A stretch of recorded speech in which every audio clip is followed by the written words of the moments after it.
So then, before we begin, let us take a moment to pay homage to the most magnificent one, the supremely enlightened one, the fully awakened one, the Supreme Lord Buddha. Namo tassa bhagavato arahato samma sambuddhassa. Namo tassa bhagavato arahato samma sambuddhassa.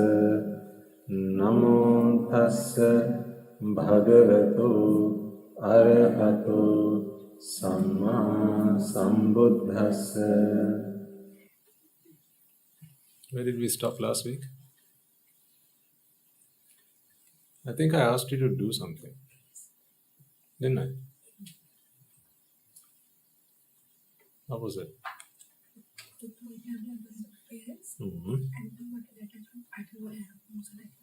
At home. Okay.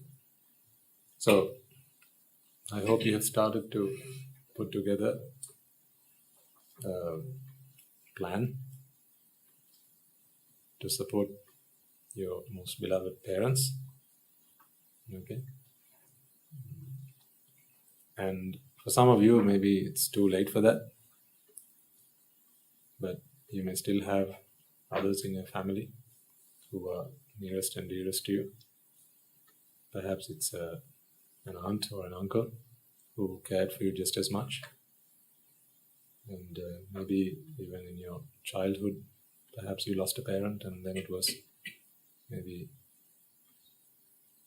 a distant relation who looked after you in your formative years.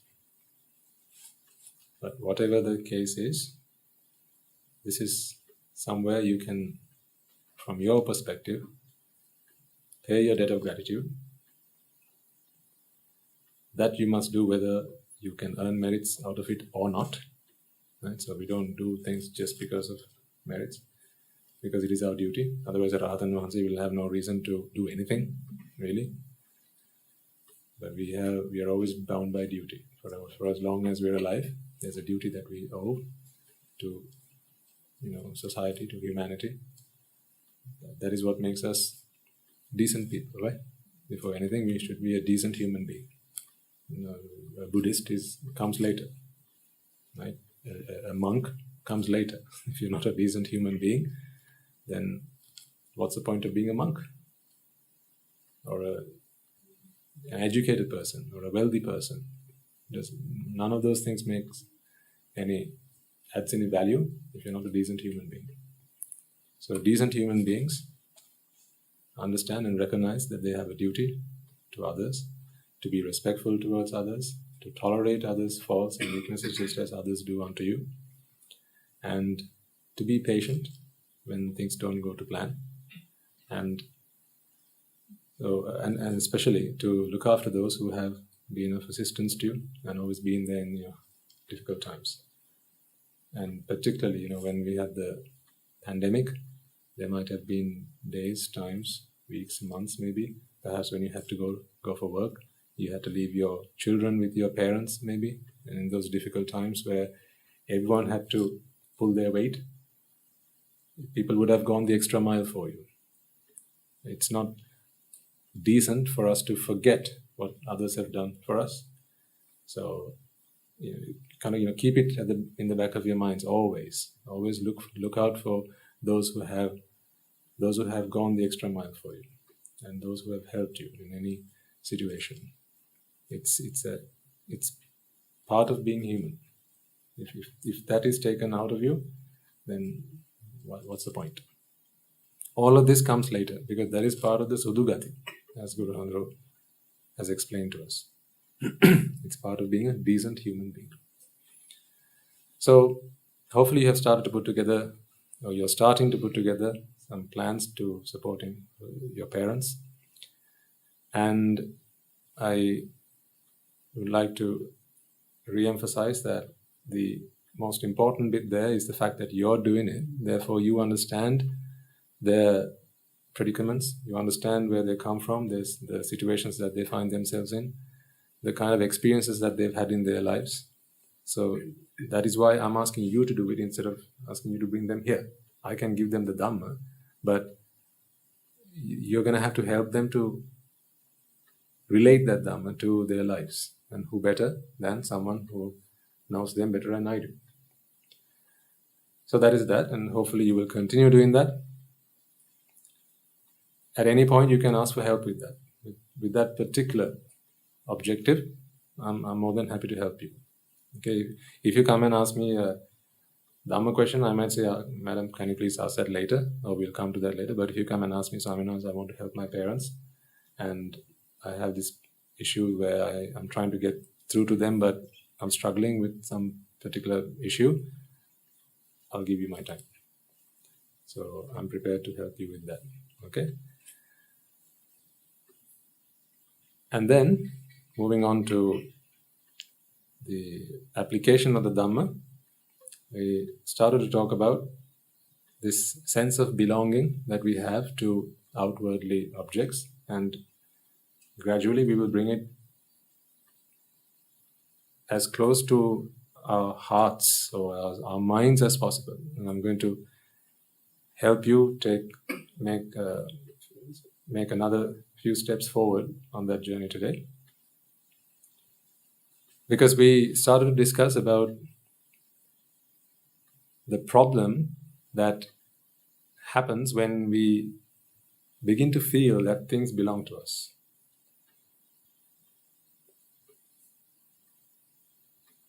What hopefully I tried to get across to you last week was that things don't need to belong to you for them to serve their purpose. So, things don't need to belong to someone for them to serve its purpose. And this is where I wanted you to start looking at what sort of things you have at home. Your furniture, utensils, and various other pieces of equipment that you might have at home. They can serve their purpose whether or not they belong to you. So this sense of belonging is not a necessary part of your interaction with the said object. Okay? A plate you can use to eat whether you believe it belongs to you or not. Now when you come to the monastery, you don't have your plate. Right? But the thing is this, the mind will still, even for a very short period of time, will convince itself that this is now my plate. That's why if you serve your meal, your food into that, and you leave it somewhere, and if you come back, say for instance, you had to go to the toilet or somewhere for a short period of time, you come back and someone else has taken it. Now, as decent human beings, you may not say anything about it, but internally you can't stop yourself from feeling, that's my plate. Why did he take my plate? There are enough plates there. Why did he take my plate? Right? And where we see it most often is not plate, but my seat. Right? Do we not reserve seats wherever we go? There's always, we have this internal kind of, it's like a condition that if you sit down somewhere, when you go somewhere, now that seat is yours until the end of your visit. That is yours now. Right? So imagine, I asked you all to get up and leave for a second. Answer me this question honestly. Wait, I haven't asked the question yet.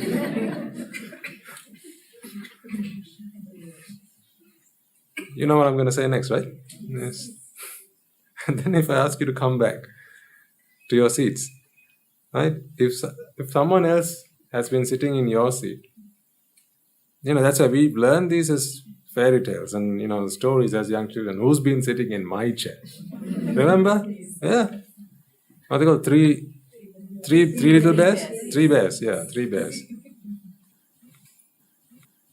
So we've, this sense of belonging, we feel that it's an intrinsic part of our existence. It's almost like an arm or a leg.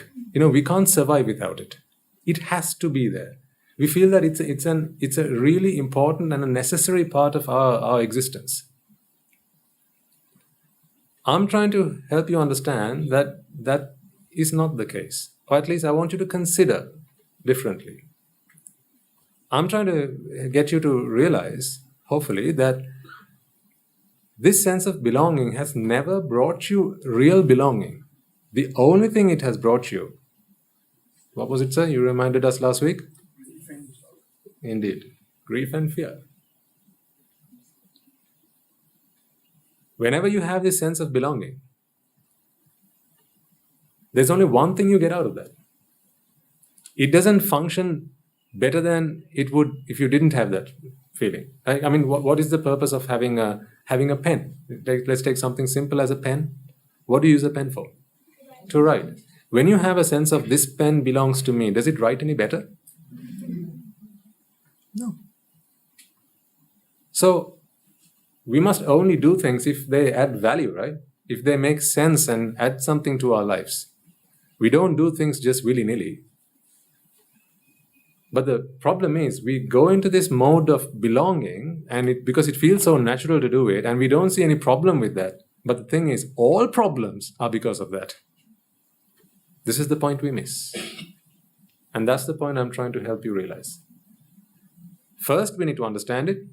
Second, we need to contemplate about it.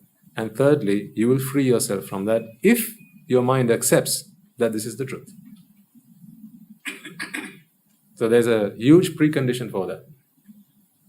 All your lives you've lived that belonging is, there's no problem with belonging. Yes or no? Only after you started listening to the talks, the sermons, did you begin to understand? I don't mean these sermons. I mean the Buddha Dhamma. Did you begin to realize that there's a problem with this sense of belonging? Because, we kind of speak very positively about a sense of belonging. Yeah, it's something that people talk about, so they condone it. You need to have a sense of belonging. We feel patriotic. Like, this is my school. You should feel about your school. You should feel a sense of attachment to your school, right? Your alma mater. You should feel a sense of belonging to your family. You should feel a sense of belonging to your community, to your country.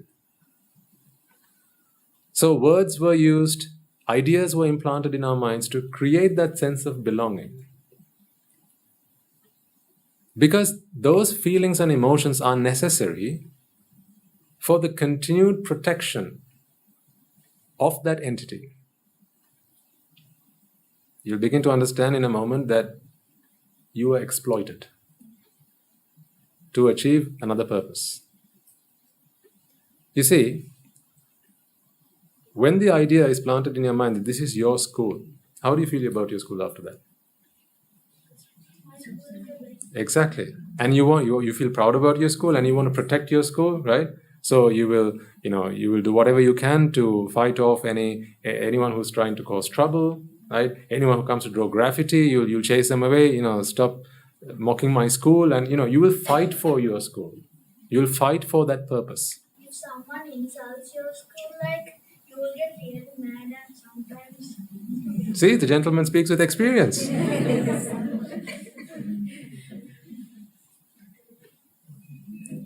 And people say that is how you should be. Yeah, that's how you should be. If someone speaks up and they insult your school, they insult something you belong to, your community, your race, your religion. What is Buddhism for after all? To break that connection. But if someone speaks against Buddhism, you got to fight for it. Wielding weapons. We kill in the name of Buddhism. Buddhism is anything but. Makes no sense. It is only my belief that all other religions are the same. Although people have today interpreted it in different ways. I don't think any religious leader would have condoned fighting or killing or murdering in the name of the religion or the philosopher. I think it's what people have come to think that their religion is about today because of ignorance and attachment. But if you start this journey closer to home, which is easier to do, that's what I'm saying, let's not go to children yet. Let's maybe not go to our spouses yet. Let's not maybe go to our families, things like that yet. We can start closer to home, where we can severing those attachments is not going to cause us a great deal of discomfort or heartaches. We can start with the smaller things, right? And then we can work ourselves towards the ultimate objectives, ultimate challenges. The ultimate challenge is to feel that you don't even belong to yourself. How about that? That's where we are going with this. Not only do I not belong to my family, not only do I not have a sense of belonging to this country or to this race or this religion, I don't even belong to myself. So do whatever you want to this. That's the ultimate destination. We've got to start somewhere. As I said last week, go home and see what things you have at home and ask yourselves, do you need that sense of belonging for them to serve their purpose? A pen is a pen is a pen, whether you believe it belongs to you or not, you can still write with it. And if you need a pen to write, what is the additional sense of belonging adding to it? It doesn't make it write faster, it doesn't make it write clearer, doesn't make it, it doesn't give it a smoother texture, nothing like that. Doesn't change its color, nothing. Doesn't write for longer. So, when we do things that don't serve a purpose, we need to ask ourselves, is it worth it? Why? You would never do something which you didn't feel adds value, would you? I mean, you don't even get up in the morning if there was nothing particularly important to do that day. You'll stay in or you'll sleep in, won't you? So even getting out of bed, you'll ask yourself, is it worth it? Do I need to set the alarm an hour earlier? Sometimes you'll snooze the alarm and you'll carry on. So why do we then entertain within ourselves this feeling of this sense of belonging? What are the pros? What are the cons? The only pros that people will come to make you think is that when you believe that something belongs to you, you will protect it. You will become the protector. We talked about the security guard back in the day. The moment you began to think that something belongs to you, something belonged to you, immediately you got yourself a full-time job. Right? Some people tell me that the earliest profession was prostitution. I beg to differ. That was not the earliest job. The earliest profession was that of protector. Whatever you think belongs to you, the moment you start to believe in that, immediately you get yourself a full-time job. There's no pay. So we are all voluntary workers. It's only when someone says, can you come and help and sweep the temple? No, I don't believe in voluntary work. Pay me and I'll come. But everyone's working voluntarily. Even if you believe the wrong thing belongs to you, you'll still protect it. Say something belongs to this lady, and somehow she believes that it belongs to her. Now, who's going to protect it? This young lady will. So it doesn't have to belong. You only need to feel that sense of belonging. So there are no pros on your part. There is nothing you gain out of it. There's absolutely nothing you gain out of it. Because whatever purpose, this is the point I want to try and get across to you. Whatever purpose that object has come into this world to serve, it will do it perfectly fine, perfectly well, without you having this additional sense of belonging towards it. You can drink with your cup. You can eat with your on your plate. You can write with your pen. You can read your book without the your part. You can drive a car without it belonging to you. Perfectly fine. You can live in a house. Doesn't need to belong to you. The house will serve its purpose, whether you believe it belongs to you or not. But you see how much we are so used to and so accustomed to feeling this sense of belonging. If you say, for instance, book yourself a room. It's like the chair, right? You don't book, say you want to go and spend the day somewhere, and you make a reservation, you book a hotel room, right? And now that hotel room is yours, isn't it? Yeah. Right? So they give you the key, right? Say room number 30, right? And now you got the hotel key. And when you go back after you go on your excursion, you come back into the hotel and the door is open. Someone is in there. What are you going to ask? Excuse me, this is my room.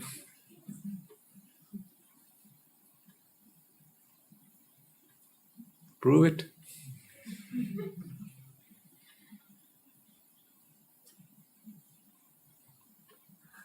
I hope you understand that I'm actually speaking in a different dimension altogether.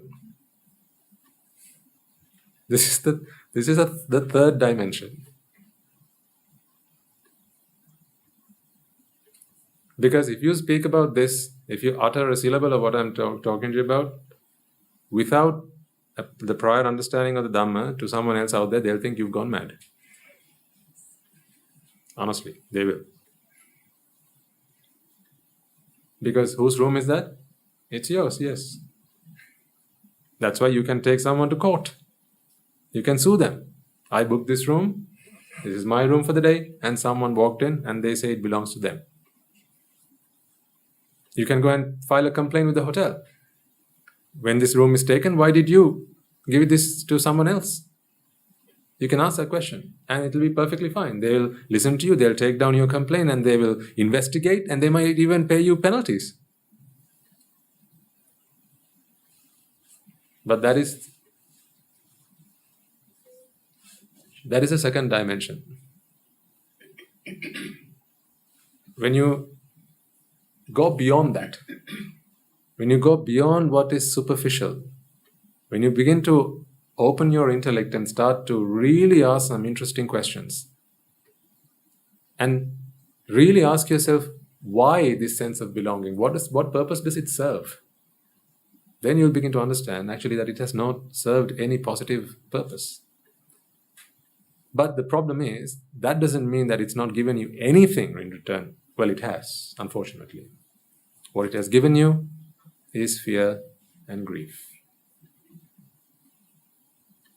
How reluctant might you be if you were to see that someone else has walked into your room without your permission, and then the hotel comes and says, "Oh, sir, I'm really sorry about that. We'll give you another room." Generally, what would your feedback be? Your response be? No. Why me? Ask them to leave. Why? Because this is my room. Been there, done that. Bought the t-shirt. Yeah. Say you go to see a film, or you're at the theater, right? And you're sat somewhere. It was first come, first served. You went and took your seat. You came in early, right? So you took a front seat. And then someone comes and say a VIP has just come into the room and say, "I'm really sorry, sir. We are going to have to ask you to go to the back." Do you remember Ambayalu? Yes. You remember that scene from the film? Yeah. They said, "Please, can we ask you to leave?" What did they do? They left. Or they took a back seat? No, they actually left. Why? They were offended. Why? Because that's my seat. That's my seat. Why is it when you believe you have reserved a seat? Now we have to talk in those terms. I can't say when you reserved a seat. That is a two-dimensional idea. In the third dimension, when you believe that you have reserved a seat, why do you have to leave your bag there?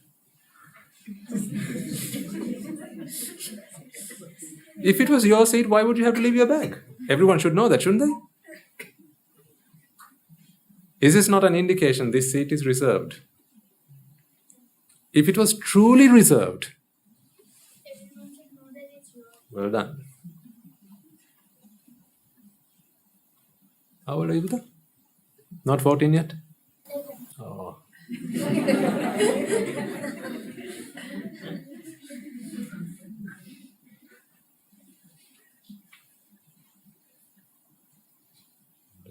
been fought in 3 years.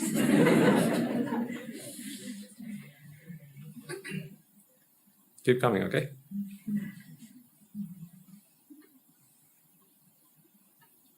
If something was truly yours, you wouldn't have to prove it. You wouldn't need a certificate of authenticity. The very fact that you do means it's a convention. It is because it's a convention, you have to come to an agreement as to how you're going to have to prove things belong to you. Right? That's why you have a certificate to say that such and such person is your wife. Yeah? Yeah. See? You even have to prove that. Your child has a birth certificate on which it has your names as parents, so that you can prove it. Why do you have to prove something if it's yours? The point is, this is purely a feeling, a sense. It's an internalized sense, an internalized feeling that is not truly out there. Only you know that something belongs to you. To everyone else, you have to prove it. You have to convince them.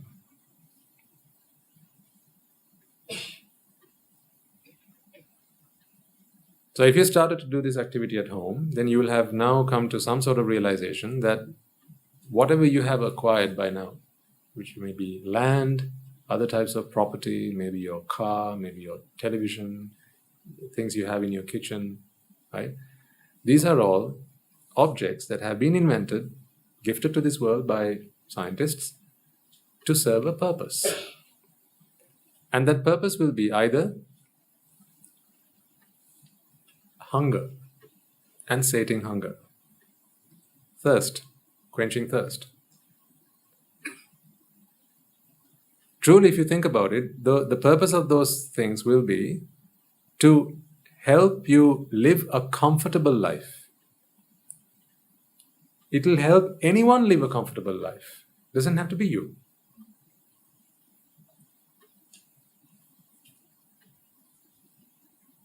A refrigerator will cool and keep things cold or frozen because that is what it's designed to do. It doesn't have to be yours, and therefore whatever you put into it, it will go through that process. An umbrella is the same. So I'm just, using various examples to convince the point to you. Think about your glasses. If someone else were to get the same optical prescription, the glasses will work just fine for them as well.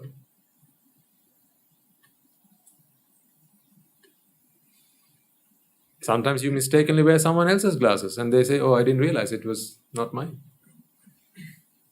So are these your glasses? No, they're just glasses. By just glasses, I don't mean they're just glasses. What I mean is they're here to serve a purpose, and that is to better your sight. Now see, look around this room and think about if there's anything that belongs to me or to you. You have a feeling that the chair that you're sat on right now is yours for the duration of this sermon. How wrong that is. But you can't stop yourself feeling that way. Now, although I've explained this to you, and if I now ask you to leave and say, come back, and then you've all shuffled around and someone else is sat in your chair, you'll think, this idiot. Did he not see me sitting there? Why has he taken it? There are plenty of seats there. Why didn't he just go and take one of those seats? That's why I started the sermon in the morning. Are you comfortable now? You've all found your places to sit, yeah, in the Dhamma hall, because you've been now coming for a few weeks, right? And then what happens after a while? You find a place, right? This is my this is my pitch. This is my tent. This is my place. This is where I camp. It happens. The first thing to do before we start tackling this problem is first to recognize that it's happening. As with any problem. First, you need to recognize that it's happening. Second, you need to recognize what the problems are. What's wrong about it happening. Don't stop anything until you realize that something's wrong with it. That there are consequences to it. You have a bottle of water, perhaps, right? No. Go ahead, sir. It's all right. Yes, that one. Right now, you see. I'll use the good gentleman if you don't mind. So you say now the gentleman wants to take the bottle of water, and let's imagine as he reaches for it, it's gone, it's missing, and then he looks around. Where's that bottle? And then he sees the lady sat next to him drinking from it. You can't stop the feeling. What feeling?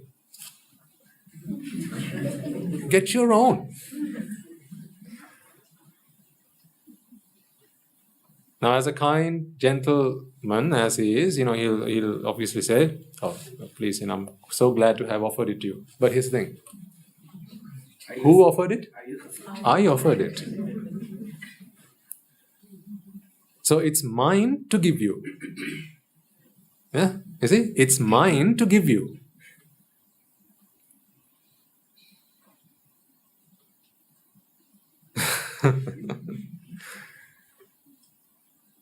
Giving and giving up are two different things.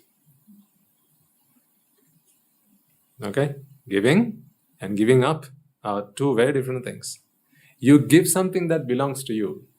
You give up your sense of belonging. This is a very important distinction that I want you to understand. You give something that belongs to you. You give up the sense or the feeling that it belongs to you. You give something to someone that belongs to you, right? So this has to be yours to give to someone. I give it to you. I offer it to you. Please take it, right? And then they'll say, "Thank you. You're welcome." You're welcome. Why? Because I've given you something that belongs to me. But once you begin to understand that it doesn't belong to you to begin with, now how do you give?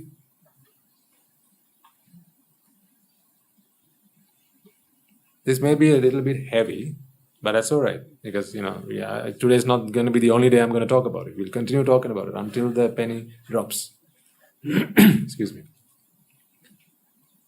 Think about it. When did something belong to you to then give it to somebody? As I say, this is an entirely different dimension. Okay, we are talking about another universe. This is a parallel universe, okay? So please understand that conventionally, none of these concepts hold water. You must forget all of this as you walk out of this room. I think now I'm going to have to start to brainwash you. To do what? To get you to forget or hypnotize you before you leave. Because if you go and try and live this life outside with other people who don't understand this, who haven't heard this, they'll think you've gone mad. I promise you they will. They will. See, now I'm trying to explain, because you see, previously we used to say, please, give others. Whatever you have, give others. Right? Today I'm going to tell you, nothing belongs to you to give others. So then you'll ask me, but Swami said, so all this time you've told us to give things to others. Were you just making stuff up? Was that not the truth? No, it was. Then. This is the truth now. They're both true. What is true in grade 5 will be proven wrong in grade 10. But while you're in grade 5, that is the truth. Because until and unless you understand that, you will not be able to understand what they teach you in grade 10. Yes or no? Yes. But it's not, it shouldn't be just a case of, let's just now from today onwards, understand or accept that we don't exist. That is pointless, because you still feel that internally, that I do exist. This effort, this endeavor is not for you to kind of bear something which goes against your experience. This effort is to try and change that internal experience entirely. This internalization of this Dhamma is what needs to happen. Whereby, whatever Dhamma you hold and understand as true is what you truly feel on the inside and experience on the inside. That is the transformation that we are looking for. Everybody knows that the 10 unmeritorious deeds are unmeritorious, but they can't stop themselves from doing it. So just knowing something and the internal urge to do something can sometimes be worlds apart. It is not what you know that saves you. It is who you have become in the process of getting and realizing what you know. An arahant is not a sotapanna. Please understand that. A sotapanna is not an arahant. A sotapanna has understood. An arahant is someone who has internalized that understanding. A sotapanna will be born again. The only places that they won't go are the 4 great hells. But they will be born again, and they will cry, they will weep, they will lament, they will fear grief and sorrow. All of that they'll go through. But an arahant, no. Because an arahant is someone who has internalized that understanding. It has become part of who they are. So coming back, now if you have begun to realize that the things that you have at home, is this sense of belonging that you have is purely a sense that you have on the inside, that this is a feeling, okay? That this sense of belonging is simply a feeling that you have on the inside, and it serves no other purpose than leaving you with fear and grief. Then you have to start asking the question, what is the point? Why? Why do I go through this? You don't want to suffer, do you? Voluntarily? No. If you could do something to stop it, you would. I need to first convince you that the only thing you get out of this sense of belonging is fear and grief. Then you will understand, or then you will want to stop it. Then I can tell you how to. Otherwise, you'll only do it because I say so. And that doesn't work. Believe me, tried it. Doesn't work. It won't work if you do something just because I tell you to do it. Especially this, it won't work like that. You can't become an arahant because someone says it's nice to be one.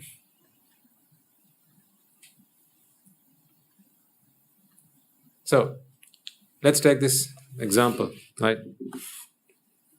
I have a pen. I can, if I wish, think to myself that this pen belongs to me and call it my pen. The moment I think of this as being my pen, now I will have to take care of this. I will have to protect this. If someone comes to take this away, then I'll not be happy about that. I don't have that problem about the other pens. There are 2 more here. I don't have that problem about them because they're not my pens. This is my pen. But this feeling of or this sense of belonging does not make this pen write any better. The ink does not refill by itself because I believe that it's my pen. It writes no better than the other pens. It doesn't feel lighter. It doesn't hold better. It doesn't, write smoother. Nothing productive comes out of that feeling. Absolutely nothing productive. Would you agree? But although there is nothing productive, there are some things that are quite destructive. If this is my pen, now I'm the protector and I need to keep it safe. I will lock it in a safe. You can replace pen with anything. You can substitute with anything, right? I will lock it in a safe. I will keep a guard. I will put CCTV cameras. I will have to stay up through the night, keeping watch. And if I have to leave for a few days, go somewhere, I'll have to ask someone to look after it in my absence. If something happens, please let me know. Give me a call. Here's my number. Yeah? As I said, substitute this with anything that you feel strongly belongs to you. Could be your children. Oh no, we said we're not going to go there just yet, right? Okay. Reel back. Your car. If you had to say you're going on a holiday or going somewhere, some distance, not traveling abroad, but going somewhere with some friends, and you're driving in their car, and you're going to leave your car at home for a few days, right? Chances are you'll ask a neighbor just to keep an eye out, won't you? If you lock up and if you're going for a few days, maybe a week or 2, you'll ask maybe say you're going abroad, on holiday, you'll say, please can you keep an eye out? Sometimes you might have the CCTV cameras connected to the internet, and you will observe what's going on in your home from, on your phone, wherever you go. From time to time, you will check if you've got any burglar alerts. See how wonderful technology is? Keeps you up at night. And then they invent mattresses that can help you sleep well. What's the blooming point? Oh, I promised to show you a video. I forgot.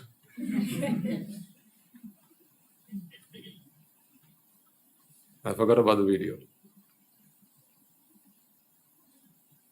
Next week, okay?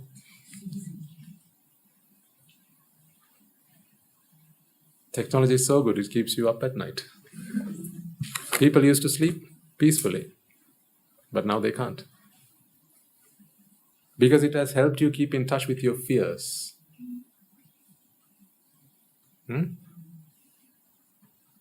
But what will convince you?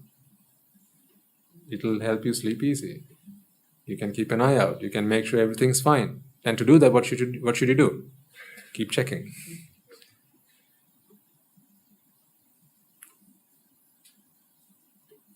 When your car alarm goes off, that wasn't a problem until you believed that the car belonged to you. What did you do? You went to the auto shop, the car trader. Remember, it's simply a case of this money no longer belongs to me, and the seller will believe the car no longer belongs to me, and then you begin to think, okay, now the car belongs to me, and now the guy thinks the money belongs to him. This is a transaction, right? So a business transaction is wholly down to how you feel inside about things. So really, then, those objects don't belong to anybody. If you can, change this sense of belonging at a drop of a hat, then it doesn't belong to anybody. It's just a feeling. But you can't stop yourself from feeling that way. Your bank card. If you wear a ring, whose ring is that? That's my ring. Would you like it today if you went, as you walked, open your gates and walked home, you've got some squatters in your home? Would you like that sight? No, it give you a heart attack. In some countries you can't even chase the fellows.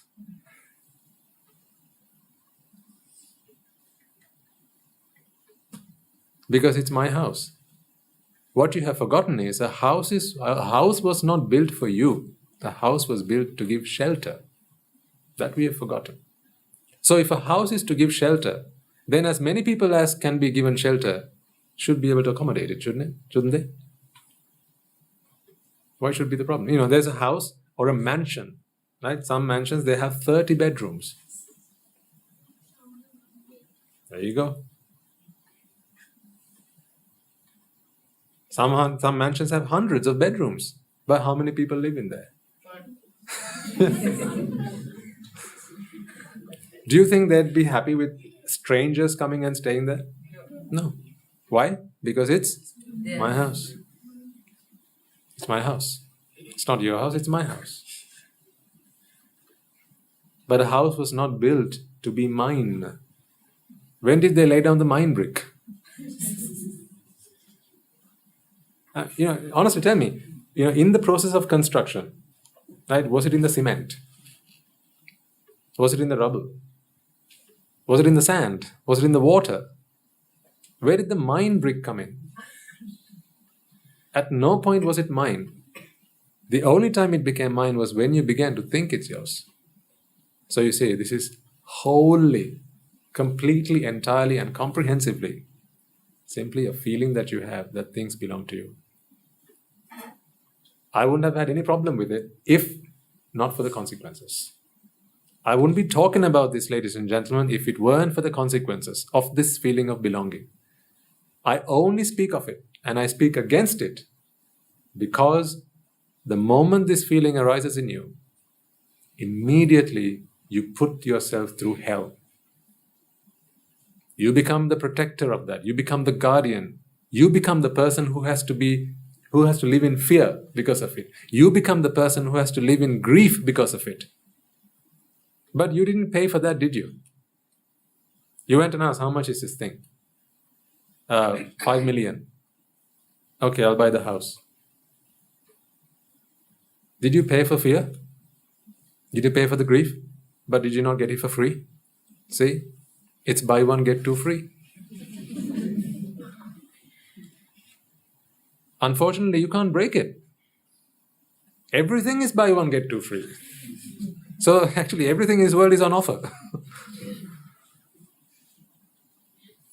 Buy one, get two free. You don't have to pay a penny for fear and grief.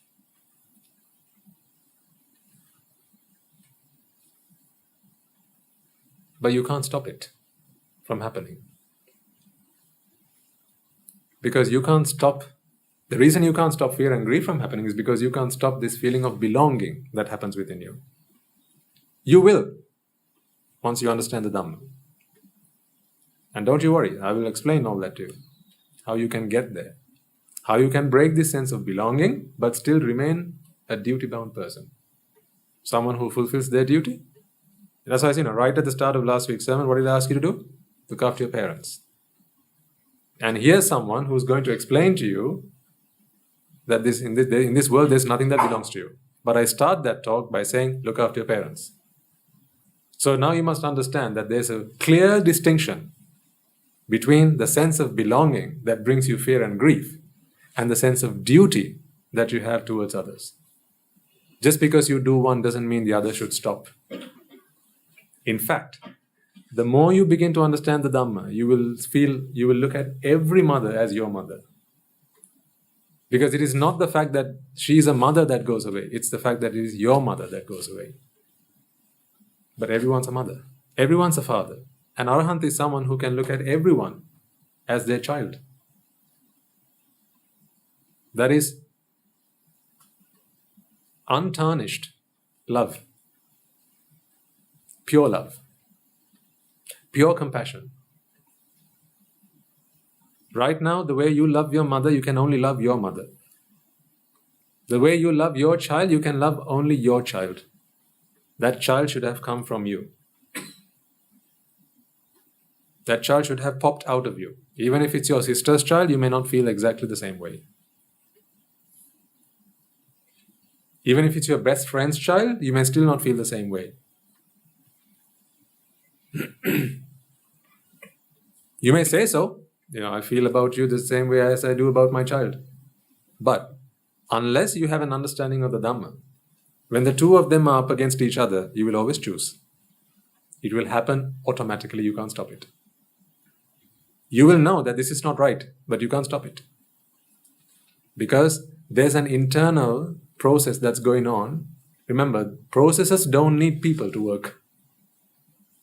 It's a function. Provided there are causes, an effect will materialize. Just as much as raining doesn't need you, does it? It will rain. What about growing old? Does that need you to play a part? No, because there's a process. What about healing? Does it need you? No. Dying, need you? No. Air conditioning. It's a process. There's a process that's going on. Does it need you? No. Does the aircon need to feel like I'm doing it? No.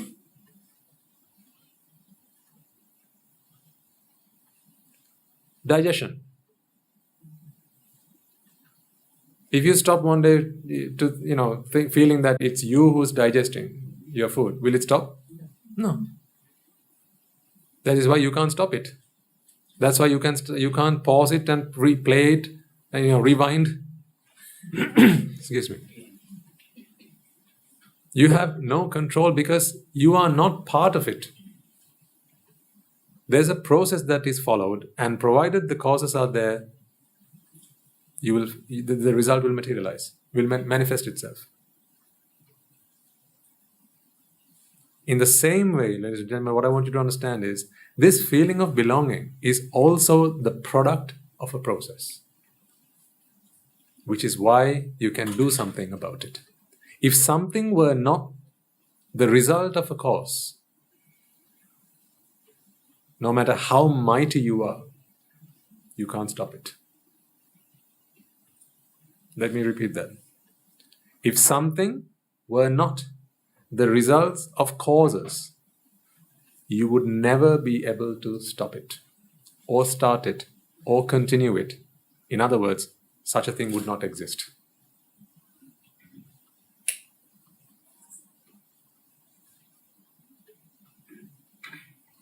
Think about it. I'm giving you time to think about, oh, what about this one? What about that one? As intelligent people, I'm giving you time to think about your own examples.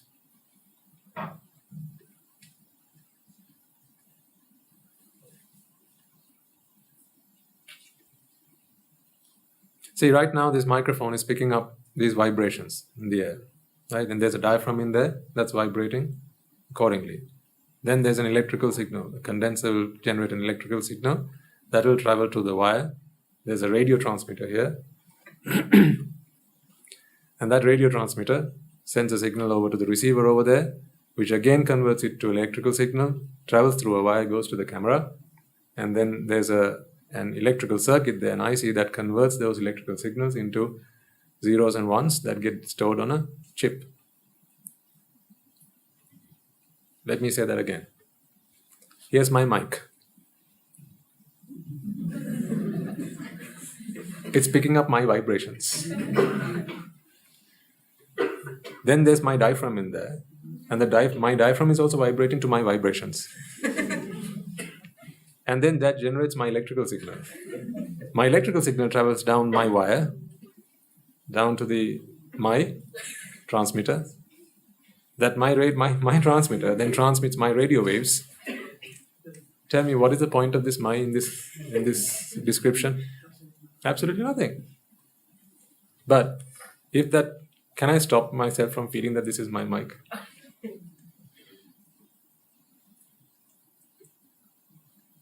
So if you believe this is your mic and someone came to take it, hey, it's mine. I didn't give you permission. Let's say, forget taking it. If someone uses something that belongs to you without your permission, that's why I said when the gentleman wanted to drink some water and he was looking for his bottle, can't see it, then the lady's drinking water from there. Yeah, he might ask, who gave you permission to drink from my bottle? What were bottles invented for? Taking permission. What's that what bottles were invented for? To ask permission. They're there so that people can go around asking permission from each other. No, bottles were invented to drink water, hold water, drink water from. So isn't that what the lady was, in our example, hypothetical situation, wasn't that what the lady was going to do? Drink water, and that's what she's doing. So what's the problem? She's doing exactly what the bottle was intended for. So is she wrong to do that? No. But she's wrong in the gentleman's eyes. This is just like beauty. Why so? It's in the eyes of the beholder. So the gentleman believes that she's wrong to be drinking water out of his bottle. If anything is his, he is. That's what the Buddha says, his Purusha.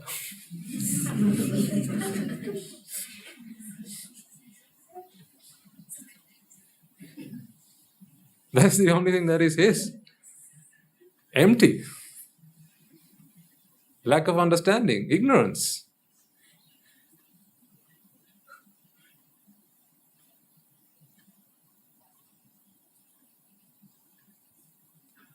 What if the gentleman later realized, there's a video for that as well, I'll show it to you one day. Someday. When I remember. What if the gentleman later realized that actually it was not his bottle? Things happen like that as well. Right, so he looks around and the lady's drinking from the bottle and he says, "Excuse me, madam, that's my bottle." "How dare you?" He says, "No, sir, this is my bottle. This is my bottle." Then the gentleman looks, "Oh, I'm so sorry." And he finds his bottle. "I'm so sorry." Again, been there, done that. Yes, worn the t-shirt. Yeah.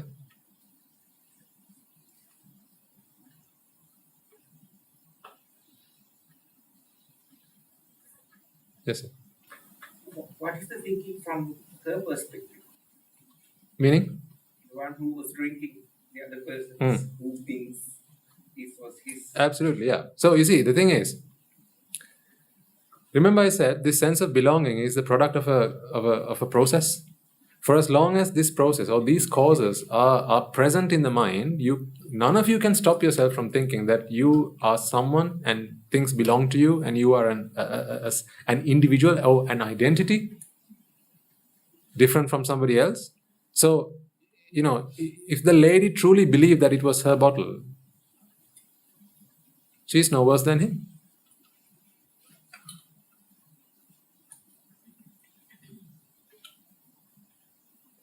Or if the lady thought that this is not my bottle, but I'm going to take it anyway. Again, she still believes that this is not my bottle. That's also wrong. I really hope I'm getting through to you.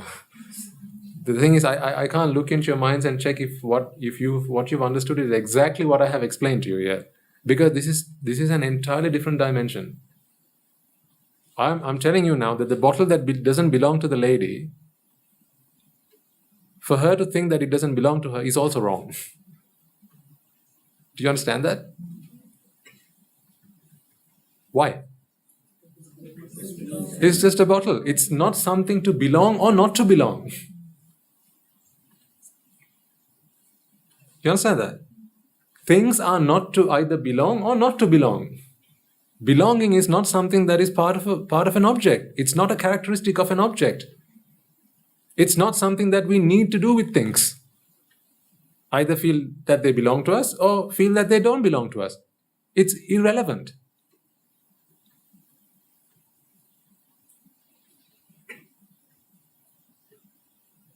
Because belonging is simply a product of ignorance and attachment. Nothing to do with a bottle. Nothing to do with an object.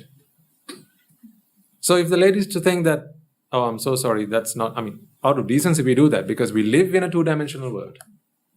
In a world where people live, founded in ignorance and attachment. That is their base, right? So they'll always feel that they exist and other people exist, right? And these things belong to me and those things belong to you. So let's make sure you don't touch my things, I'll not touch your things, right? We'll live happily. In that kind of world, in that sort of world, what she says is true. But when we take another step deeper, further, and we open the veil, and we enter this three-dimensional world, a dimension where we have to begin to ask this question of ourselves: do I really? Let's not go there. What is the point of belonging? Okay, do I really exist? We'll come to later. Okay. The thing is this: if we take long jumps and skip things in between, then you will completely confuse yourself.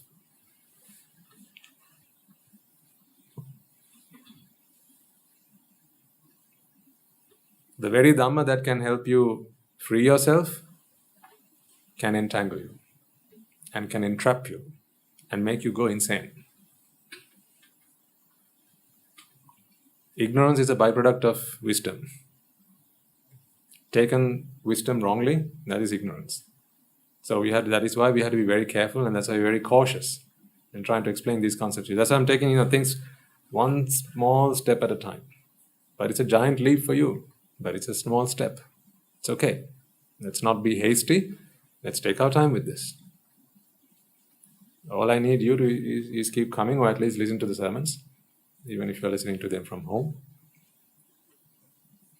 What I'm trying to explain to you here, going back to that example, the gentleman believes that this pen belongs to me, therefore, if you want it, please ask me. You should have asked me. People say that, right? If you want it, please ask. Why? So that with my permission, you can use it. Why? Because this belongs to me.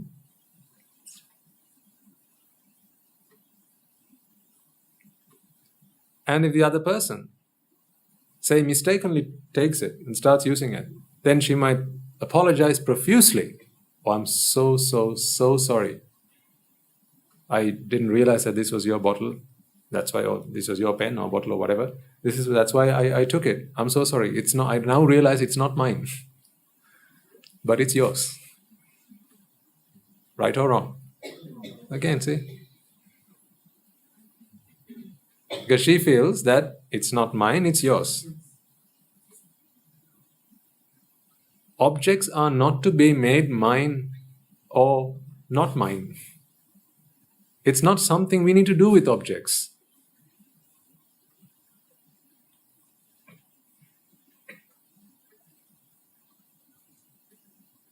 Do you understand that? The making mine part or the not mine part is not a function that we need to do with objects. This was invented to write, not to be made mine or not mine. But an ignorant mind can't stop feeling that things either belong to me or don't belong to me. They are both based in ignorance. Because when you say something doesn't belong to me, you're saying it belongs to somebody else. So you're still talking about belonging.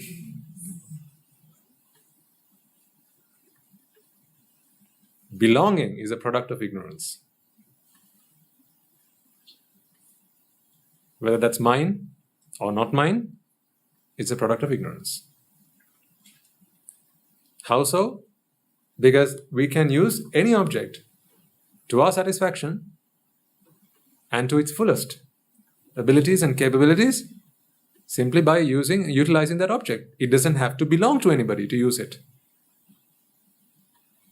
A car drives just as well, whether it's driven by the owner or somebody else. That's why you can hire a driver.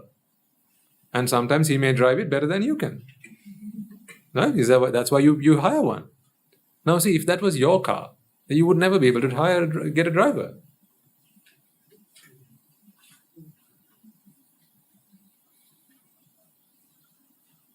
That's how you can exchange things.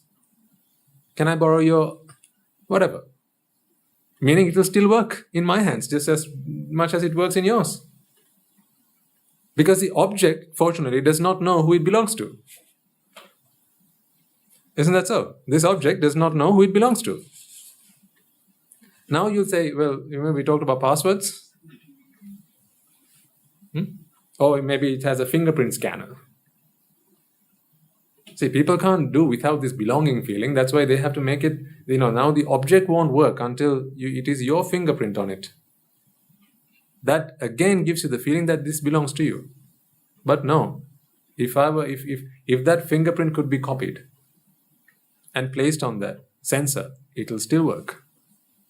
There are even pistols that will only work if the owner pulls the trigger. Right? There are phones, you have fingerprint scanners, right? You can only unlock it using your fingerprint, a biometric somehow.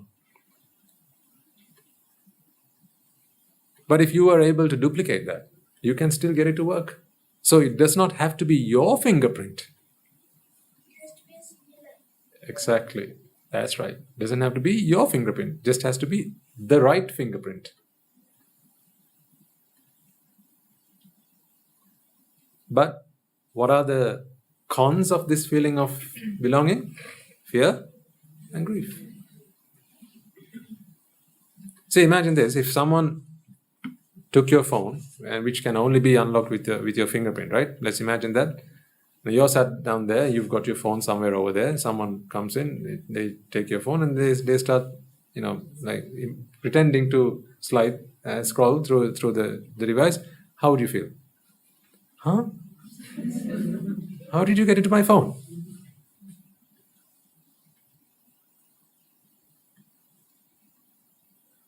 Why do you feel that?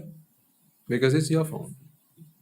While it was in the store, that wasn't a problem. Perhaps that phone belonged to somebody else until yesterday, and only today it was given to you as a gift. Yesterday when that happened, you didn't have a problem. In fact, its previous owner did plenty of that to it and you didn't have a problem. But now it's yours. Imagine the previous owner comes and starts using it. Are you okay with that now? No.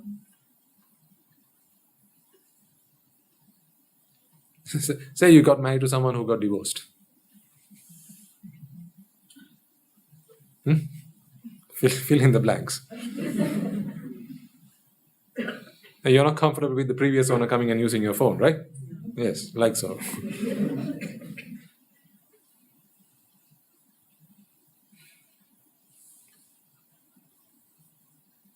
So this sense of belonging, no matter where you apply it, will only give you heartache, will only give you headaches, will only give you grief, pain, sorrow, lamentation, grief, fear.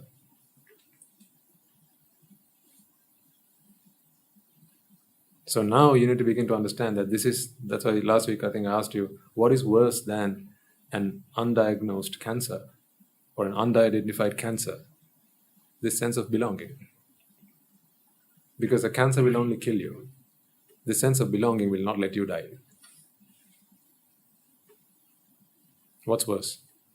Death or not being able to die? Imagine becoming immortal.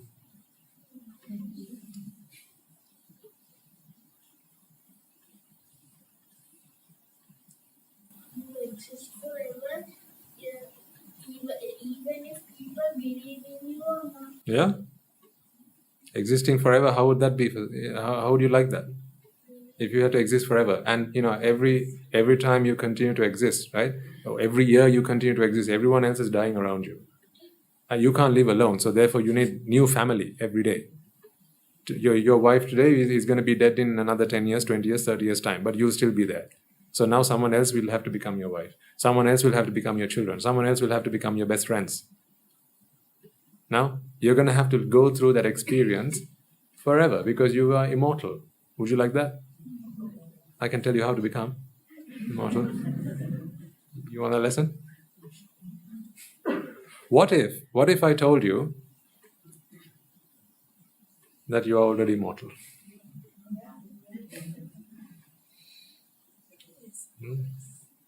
You've already learned that lesson. That's why I don't need to teach you that. I'm to help you unlearn that and actually try and become mortals. So this is mortal combat.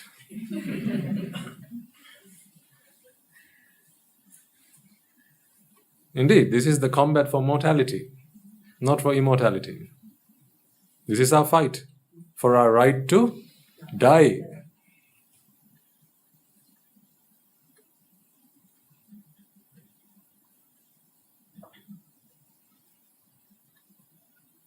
You just can't remember. You've been through all this so many times. That doesn't mean it never happened. That doesn't mean it won't happen just because you don't remember. Do you remember coming out of your mother's womb? So did it not happen? Only what I remember happened is a meaningless argument, isn't it?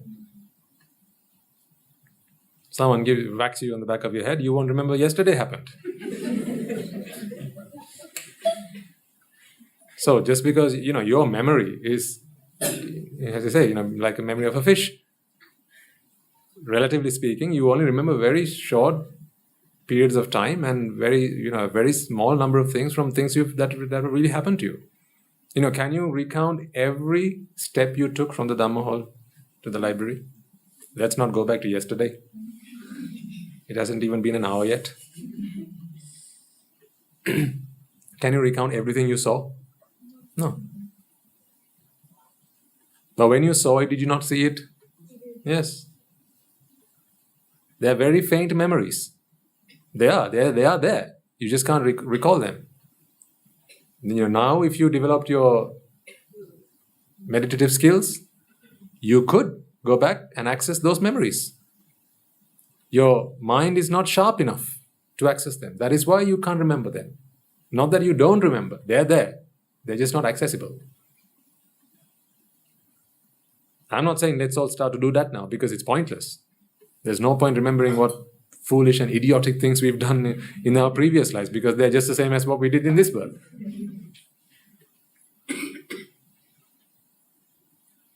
The point is, what you did yesterday, you feel that you did them.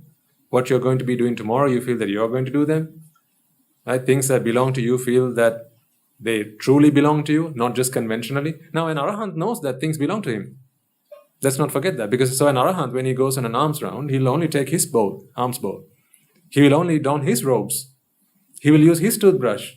He's not going to say, there's no sense of belonging, so I could use anyone. He's not going to be like that. He's going to walk into his kuti. And if they've got places allocated to sit down for meditation, he'll go and sit there. He knows who his teacher is. He knows which day of the week it is. He knows these things.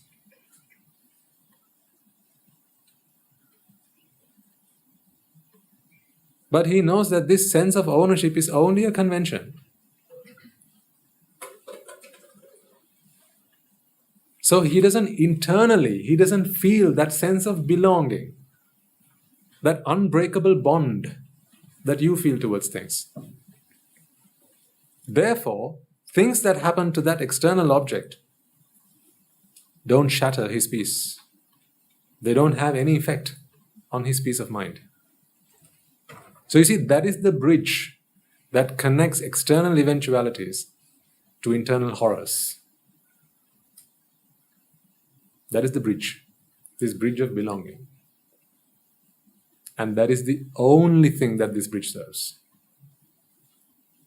Don't take it because I say so. I need you to understand this. Otherwise, it's pointless.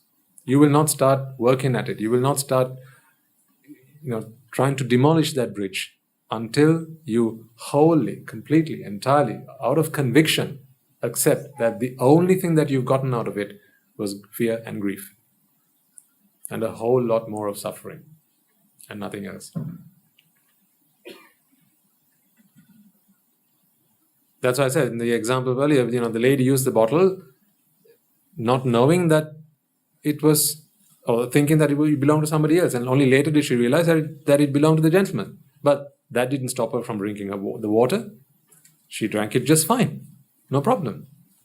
These chairs that you're sat on today, do you know that when you leave, we stack them all up, not in the order that you put them down here. So next week, you're sitting on someone else's seat, whether you like it or not. You don't mark them, do you, as you leave? Do you think that you're sat in exactly the same chair you sat in last week? Do you know how many bumps we've sat on that seat since you left?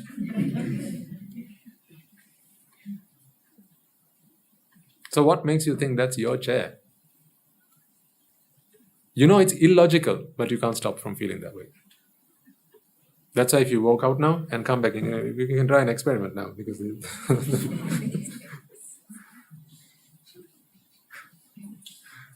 let's not tease him. That's not nice.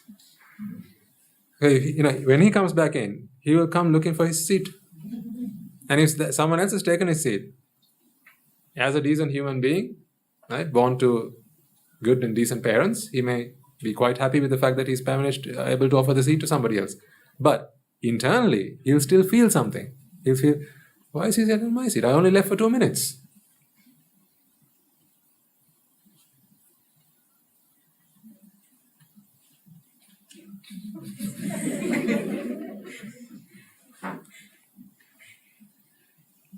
Because you can't stop that feeling.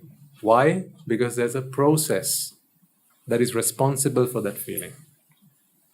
And as long as there are causes, there's nothing you can do about the results or the products of it. If you don't like the product, if you don't like the result, deal with the causes. Don't even touch the product. Don't even touch that result. If you want to put out a fire, don't deal with the fire. Deal with the causes of the fire. That's why you throw water at it. Because water does not take away the fire. It takes away one of the causes that cause the fire. Heat. Indeed, heat, yeah. If you stop adding wood to it, or whatever the flammable object was, then as soon as it's burnt out, then the fire cannot continue. If you cut out the oxygen supply, then the fire won't continue. So the only way you can stop a fire is by taking out the causes, right? It's one. Yeah, only one. You only need to do with one. We need all the causes to make that object like we need all the causes of the fire to make the fire burn. But as soon as one cause like a little bit like fades away, then the fire stops. Yeah, bring that chair over here, Puta.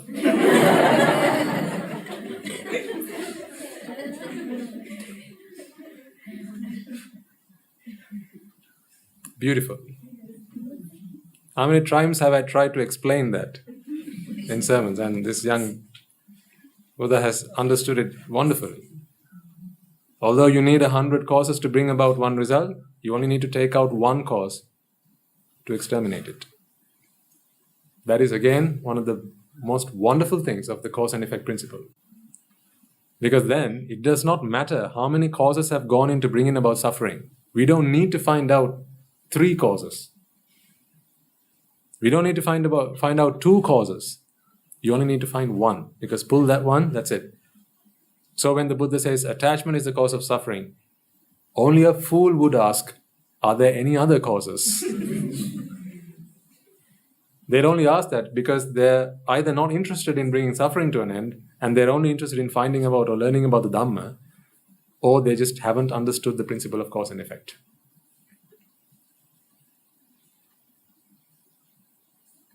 It may so be that, there are multiple causes, but the Buddha in all his wisdom and his infinite compassion realized that as, mortal beings, you and I are, the one that we can all grasp, with our limited sense of wisdom and intelligence is that cause which is attachment.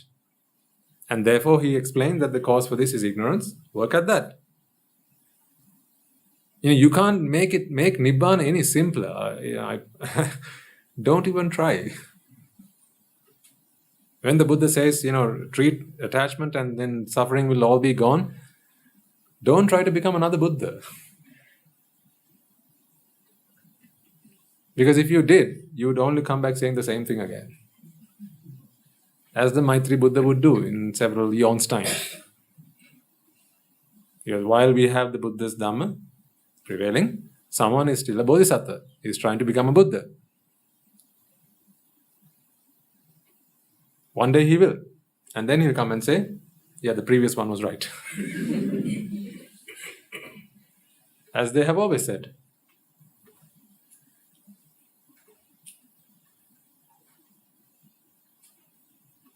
So, do you understand the problem with the sense of belonging now? That it is only problematic, that it serves no beneficial purpose. There are no advantages to this sense of belonging, this sense of ownership. Conventionally, yes, there is, right? Things belong to you, things belong to me. Things belong to neighbors, friends, right? Your colleagues, the person sat next to you, it's their chair, don't take it. It's their cup, it's their plate, it's their pen, it's their book, right? Don't take it. That's why you put your name on it. That's fine, put your name on it.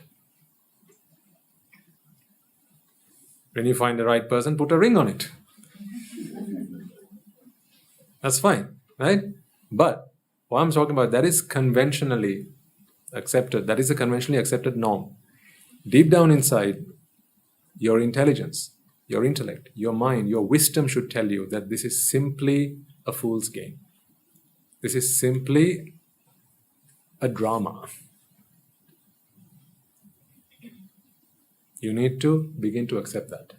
This is a drama. We are all actors on a stage. This is my car, that is your car. We are acting.